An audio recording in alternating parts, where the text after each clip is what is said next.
Hey guys, what's up? My name is Anthony and welcome to another video. So with the new MLB season there are a bunch of rumors swirling behind the scenes about MLB expanding.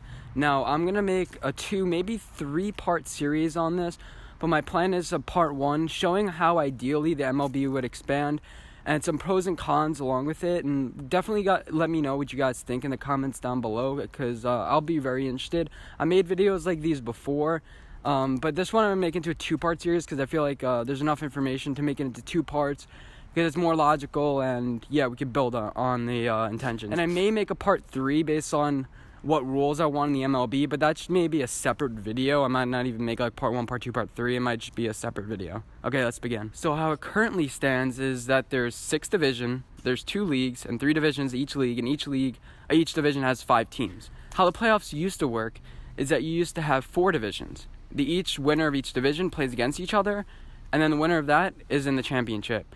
Now this changed in around 1995, 1996 when MLB introduced more divisions and the wild card game eventually.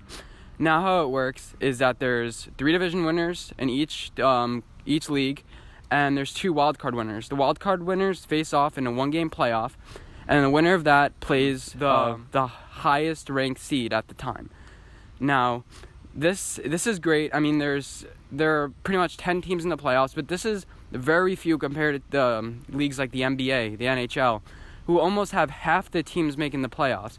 This is a major issue with the current system. Not enough teams make the playoff, and MLB likes that 1-game series, but many people hate it, like my Yankees. It feels like every single year they're in that game because, you know, they have a better divisional opponent. You could say, oh, you should beat them, but it's kind of unfair when, you know, a better team has to face off a team like the Athletics, who were actually good last year, or the Twins that don't really deserve to be there. So my plan goes back into a 4-division league. You have the Eastern League and the Western League, just like the NHL or the NBA. And I have a map showing where I would divide East and West and North and South. Ideally, how it would work for me is that the number 1 seed in each division advances and has a bye. Then the next 2 and 3 seeds in each division get ranked and tossed around to their rankings 3 through 6. And the 3 plays the 6 seed, the 4 plays the 5 seed in a 3 or 5 game set ideally, so it doesn't drag along.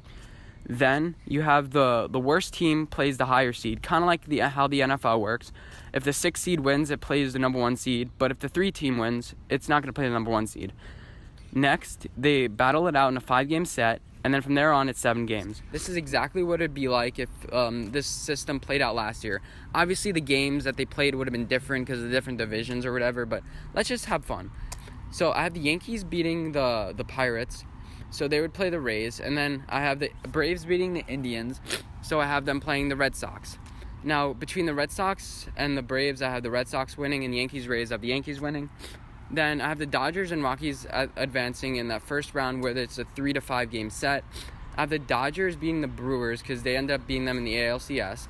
And you have the Astros beating the Rockies. Now look at this. You have the Yankees, Red Sox, Dodgers, and Astros. These are the 4 best teams. You have the Dodgers as a 5 seed. They would have been a 5 seed last year, and they would have been kind of a little bit of Cinderella. I mean, they didn't really have to overcome much, but it's realistic. You know, the Pirates had a chance. Everyone really had a chance. Now, in the end, I had the Red Sox beating the Astros in the final, but if you look at it, this is, you had the Red Sox versus Astros. These are the best 2 teams last year, and they would end up facing off in the World Series, and you get so much better ratings than, let's say, if the Brewers would have made it, you know? You would have gotten way better. The better teams advanced, and I think that's how it would be better. You would have better ratings in the playoffs. You'd have more games in the playoffs, more revenue coming in, and more people would watch the games because, you know, although there are 150 games, the games mean a little bit more. I would ideally switch the MLB to 150 games. I know you're saying, Anthony, that's going to kill revenue.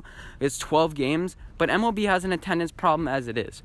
Imagine the Yankees are going to have some extra playoff games too, each and every single year. And games are going to matter more, so people are going to show up. I know it's kind of a minuscule difference, but I think if you just subtract 12 games, I mean, the Orioles, only like 5,000 people show up every game. If you make it so, hey, by July, they could still be in it. And more people would show up. By the time of June, many teams know, hey, I'm not going to make the playoffs. Some teams know, hey, by even by April, I mean, the Marlins aren't going to make the playoffs, so a lot of people aren't just going to show up unless you have like a really high-profile pitcher or people who love baseball. No one's going to show up. If you have more teams that are able to make the playoffs, it's going to encourage more people to show up, because like, hey, my team actually has a chance. We could sneak it to a wild card. We can have a little Cinderella story. Now it's just the MLB powerhouses going against each other. I mean, it's fun, but I don't really like how it stands. I like how the MLB is expanding with more teams, and I'd like to see them advance into the future. They are advancing into the future with things like replay, with challenges, with now they're allowing players to have more fun. They're trying to expand the appeal to baseball. Now, if more teams make the playoffs, more people would want to watch baseball.